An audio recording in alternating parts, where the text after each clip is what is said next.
네, 목요일장 마켓세븐 이분과 함께합니다. 뉴스타 유창희 대표 모실게요. 안녕하세요. 안녕하십니까. 네, 첫 번째 키워드 오픈해 보겠습니다. 첫 번째 바로 보여주시죠. 글로벌 경기 침체 공포가 고조되면서 고공행진하던 국제유가가 현지 시간 5일 급락했습니다. WTI 국제유가는 8% 넘게 급락하면서 배럴당 99달러 선에서 거래를 마쳤는데요. 100달러 선 아래로 내려간 거 지난 5월 11일 이후에 거의 2달 만이라고 하죠. 갑작스럽게 유가가 급락한 이유가 뭘까요?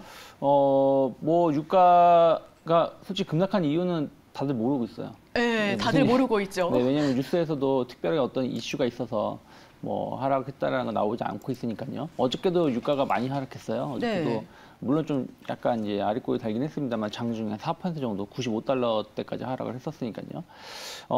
일단은 그런 것 같습니다. 경기 침체가 지금 6월 달에 우리나라도 많이 하락을 했습니다만은 미국을 제외하고는 전 세계 증시가 다 하락을 했어요. 유럽에서도 6월 한 달만 하더라도 한 10%가 넘는 하락을 보여줬으니까요. 그래서 그런 부분들이 결국 경기 침체에 대한 우려감들이 급격히 좀 반영이 되면서 유가가 좀 약세를 띈 것이 아닌가. 이미 유가는 6월 14일부터 하락을 했거든요. 네네. 그러니까 이게 하락폭이 그저께 그리고 어저께 좀 많이 컸었던 것뿐이지 이미 한 6월 14일 그때 고점을 찍으면서 1차 하락을 하고 2차 하락을 했었던 것이고 아무래도 이제 가격 하락에 따라서 그러니까 1차 하락을 하고 2차 상승을 주다가 반등 자체가 약하다 보니까 가격 하락에 따른 투기적 자금이 많이 빠져나갔다. 급격하게 이탈했다라고 보고 있고요. 특히 이제 7월 4일 그러니까 7월 5일이죠. 7월 5일에 좀 많이 하락을 했었던 것은 그 7월 1일은 지난주 금요일에 시작을 했지만 본격적인 하반기는 이번 주에 시작을 하는 거고 네, 그렇죠. 또 월요일은 미국 증시가 휴장이었기 때문에 좀 화요일에 좀 가파르게 좀 반영되었다 생각하고 있고 아무래도 자산 리밸런싱 영향이 좀 있었다 생각하고 있는데 저는 일단 연준의 긴축 효과가 지금 전체적인 시장에 영향을 미치고 있는 것이 아닌가라고 네. 평가를 하고 있습니다. 그래서 6월 달 금리 올리고 나서 에너지 가격, 원자재 가격, 농산물 가격 원래 그 전부터 하락을 했었습니다만 농산물이나 그 원자재는 어쨌든 금리 인상 한 0.75% 인상하고 나서 가파르게 좀 안정화를 띠고 있는 것이 아닌가 평가하고 있습니다. 네, 최근에 가파른 급락세를 보였을 뿐이지 계속해서 이제 내려가고는 있었다라는 네. 말씀을 해주셨고요. 유가 급락에 에너지주가 일제히 내림세를 보였습니다. 특히 정유주와 태양광주가 급락세를 연출을 했는데 에스올 같은 경우에는 9% 넘는 낙폭을 보여줬습니다. 악재에 대한 일시적인 현상인 건지 아니면 그동안 너무 많이 올라서 조정 구간이 온 건지 정유주 대응 전략 어떻게 볼까요? 솔직히 정유주들은 많이 오른 건 없었다라고 보고 있어요. 하지만 어쨌든 유가가 급락세를 보여주고 있다 보니까 거기다가 이제 정부 규제 우려감들 이런 것들이 좀 나오다 보니까 좀 투심이 좀 악화되었다라고 보고 있어요. 그래서 에스올 같은 경우 중요 지지선이 10만 원대였는데 10만 원을 어저께 완전히 이탈하는 장대 음봉이 나왔기 때문에 당분간 반등은 좀 쉽지 않다. 당분간 네. 추가적인 하락 가능성. 그러니까 유가가 한 105달러 이상 올라가지 않는다라면 당분간의 정유주들은 주가 상승이 좀 쉽지 않을 수 있다라고 보고 있고요. 저는 좀 비중을 줄이시는 게 좀 늦었더라도 비중을 줄이고 나서 다시 보는 게 맞다라고 보고 있습니다. 그 비중 축소 전략이라는 게 손절까지 말씀을 하시는 걸까요? 그렇죠. 네, 손절까지 말씀을 해주셨습니다. 이 부분 참고를 꼭 해주셔야 할 것 같고요. 여기에 유가 폭락, 이 원유 선물을 기초자산으로 하는 인버스 상장지수 채권이 장 초반 일제히 급등했다고 합니다. 시티그룹은 보고서를 통해 브렌트유 가격이 연말까지 배럴당 65달러까지 급격하게 떨어질 수 있다라는 그런 보고서를 내놨는데 유가가 내려가면 증시가 안정된다라는 우리가 공식이 있었잖아요. 네. 증시 전반에 호재인 건가요? 그쵸. 유가가 안정되면 증시는 호재죠. 근데 어디는 300달러 간다 그러고 어디는 65달러 간다 그러고 네. 누굴 믿어야 될지 모르겠는데 일단은 그런 것 같아요. 그러니까 왜 유가가 하락하면 증시는 호재로 받아들이냐면 첫 번째가 인플레이션 물가 상승에 가장 큰 영향을 미치는 게 유가예요. 유가가 그러니까 유가라는 이름은 딱 하나지만 유가 석유에서 뽑아내서 화학 제품도 만들고 휘발유도 만들고 하다못해 아스팔트까지 그 남은 찌꺼기로 아스팔트까지 만들지 않습니까? 거의 다 뽑아먹네요. 네, 그러니까요. 그래서 그런 부분들이 있기 때문에 이게 산업 전반에 영향을 엄청나게 지대하게 영향을 미칩니다. 그래서 유가가 낮으면 낮을수록 산업 현장은 더 낮은 원가로 제품을 만드는 것이고 그러면 그것을 또 싸게 공급을 하는 것이기 때문에 경제에는 도움이 될 수밖에 없는 것이죠. 만약에 이제 유가가 좀 하락을 하고 저는 어저께 연준 의사록을 봤는데 어쩌면 7월 때 0.5% 금리 인상 가능성도 높다 생각하고 있어요. 다들 뭐 0.75% 예상을 하고 있는데 그냥 빅스텝으로. 네, 그러니까 0.75% 예상하고 있는데 저는 0.5% 그러니까 자이언트 스텝이 아니라 빅스텝 가능성도 상당히 열려 있다. 왜 그러냐면 물론 지금 나오는 물가 지표는 6월달 기준으로 발표가 되겠지만 유가가 6월달에도 좀 하락을 했거든요. 네네. 그리고 7월달에도 이렇게 하락세를 보여주고 있다면 연준 입장에서는 너무 가파르게 올리기보다는 0.5% 올리고 나서 원래는 0.5였으니까 그래서 0.5 올리고 나서 한두 달 흐름을 보자. 정책 효과가 지금 발휘가 되고 있다라는 자신감이 붙을 수도 있거든요. 그래서 그런 부분들이 또 증시에는 호재가 될 수 있고요. 또 우리나라 입장에서도 보신다라면 지금 원화 약세가 가파르게 진행되고 있거나 하는 이유 중에 하나는 계속해서 무역 적자가 몇 달째 나오고 있는 거 아니겠습니까? 네네. 그 무역 적자라는 거의 가장 큰 핵심 포인트는 원유예요. 기름값이 너무 비싸다 보니까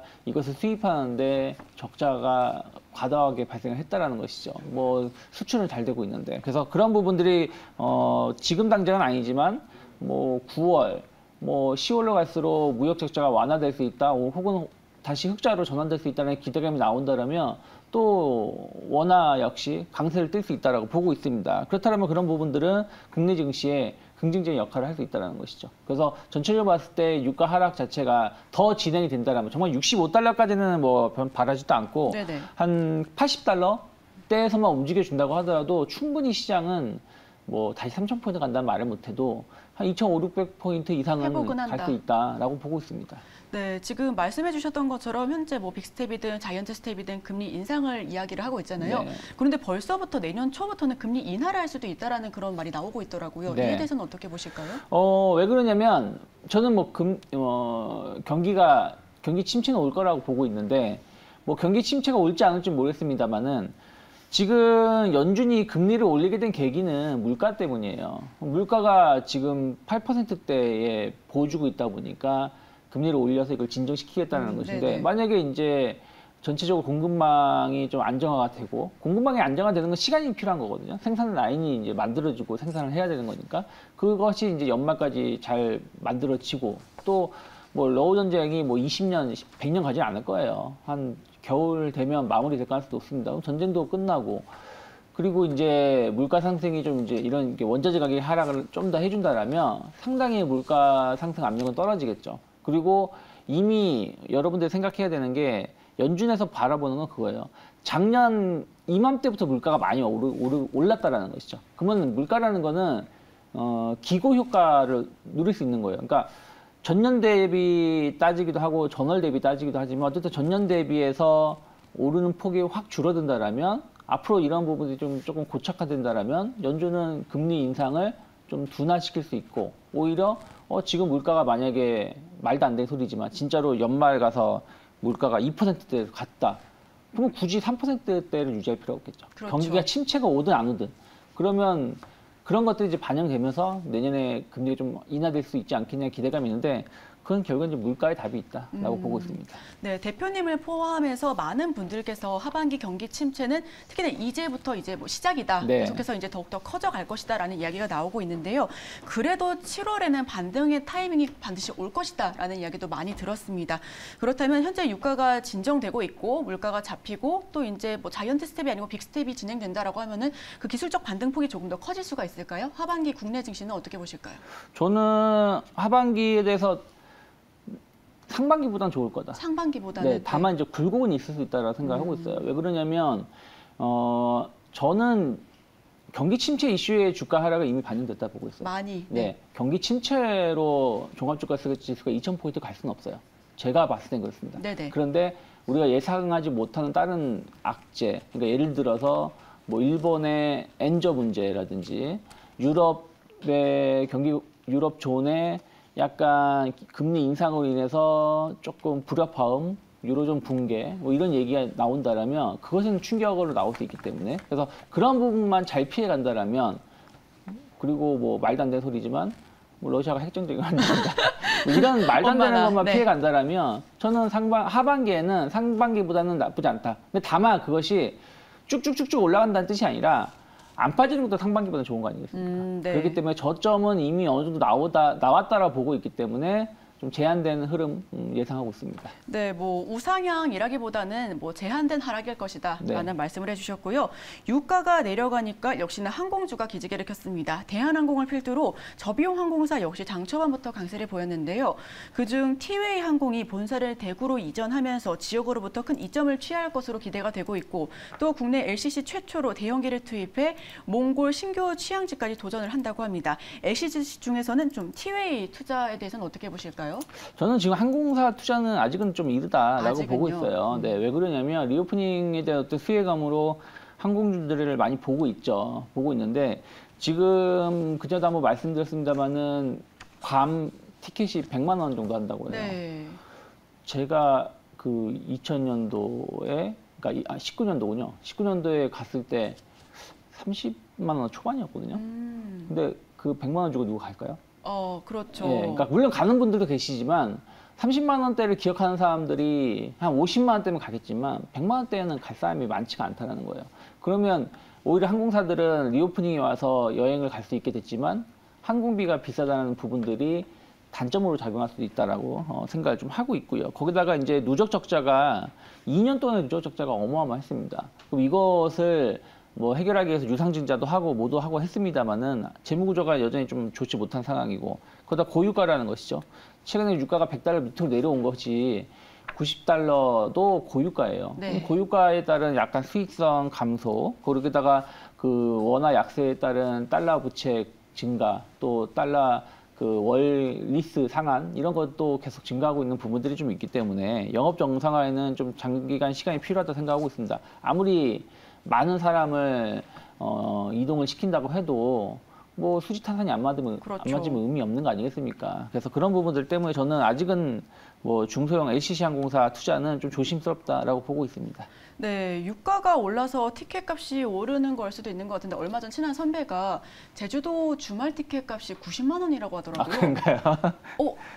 대표님께서도 그렇게 생각하실까요?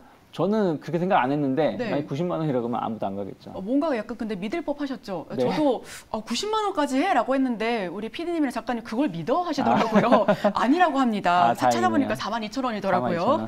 네, 이번에 어제 나온 속보 말씀드립니다. 모하메드 바르킨도 오펙 사무총장이 임기 종료를 한 달 앞둔 6일 별세했다라고 합니다. 네. CNBC와 로이터 통신이 보도를 했는데요. 향년 63세 굉장히 젊은 나이로 돌아가셨습니다. 사인은 아직 확인되지 않았다라고 하는데 전날에 현재 공급난을 완화할 수 있는 방법이 뭐 베네수엘라 원유가 뭐 국제 시장에서 좀 풀리게 된다라면 가능하다라는 발언을 하시고 몇 시간 직후에 돌아가신 걸로 알고 있는데 이런 부분이 좀 우리 뭐 국제 유가라든지 시장에는 어떤 영향을 미칠까요?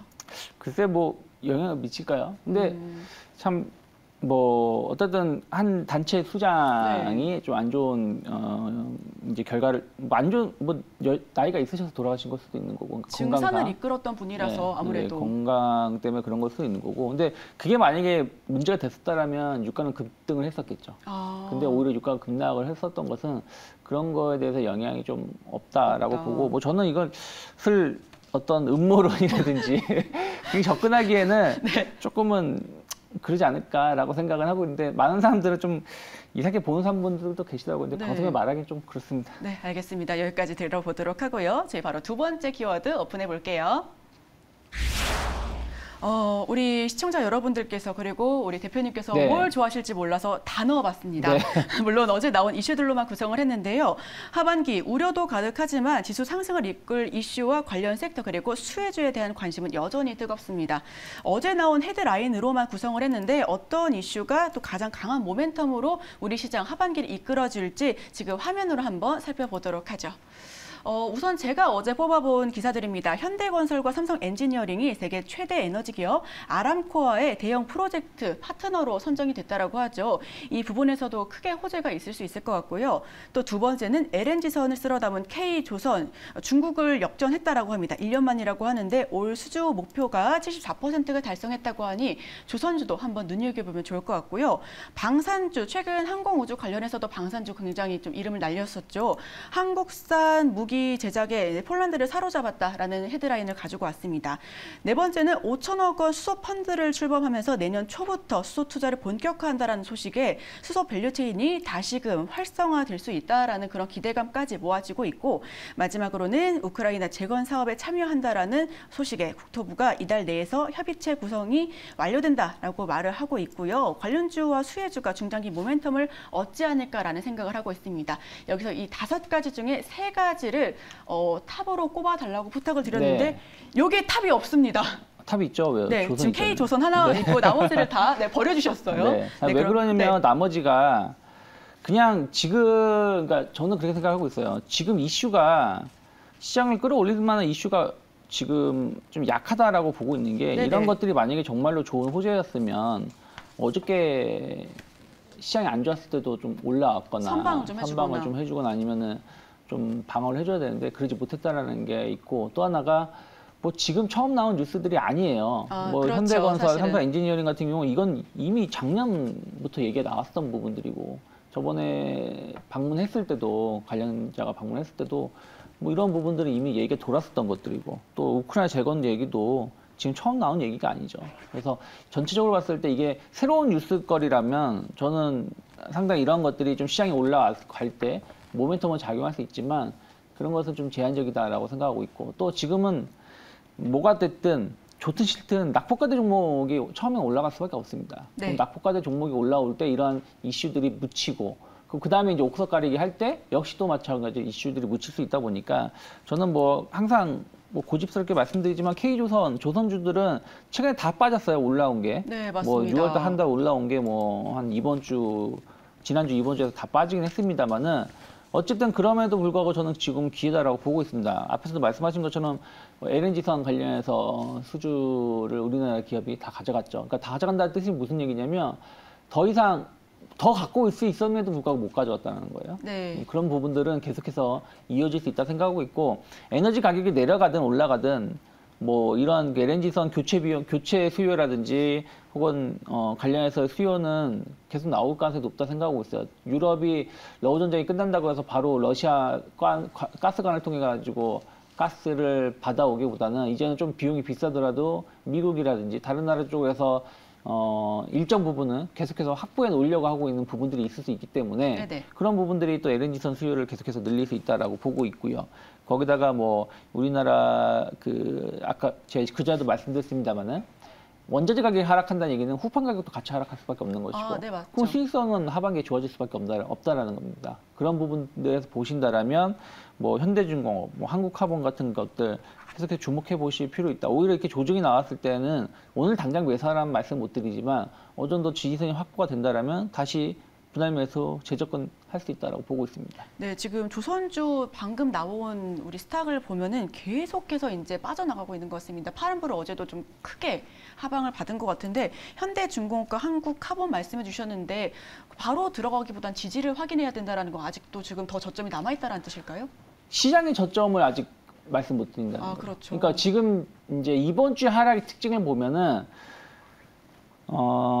그동안 못 갔던 종목군들도 하락을 하고 그동안 잘 갔던 종목군들 다 빠지는 네. 모습이거든요. 그러면 지금은 시장이, 그러니까 오르는 종목 없이 다 빠지는 시장이라면 어떤 종목을 갖다 댄다고 해도 테마성 종목 빼고는 올라갈 수가 없는 부분들이다 보니까 저는 오늘 시장에 대해서 나쁘게 평가하지 않아요. 어저께도 저는 솔직히 좋을 수 있겠다라고 생각을 해서 뭐 다른 데도 말했지만 미끼를 물자라고 말을 했어요. 네. 미끼를 물었다가 이제 된통 당하긴 했습니다만은, 근데 그럼에도 불구하고 지금 미국 증시가 보면 견조하잖아요. 그럼 경기 침체보다 오히려 물가 하락에 따른 기대감이 더 크다라고 좀 보고 있기 때문에 아직까지는 그런 측면에서 본다라면 종목군들의 하락이 좀 과도했다라고 보고 있어요. 하지만 그게 아닐 수도 있다라고 생각도 할 수 있는 거 아니겠습니까? 그러다 보니까 적극적인 매수를 못 한다라는 것이죠.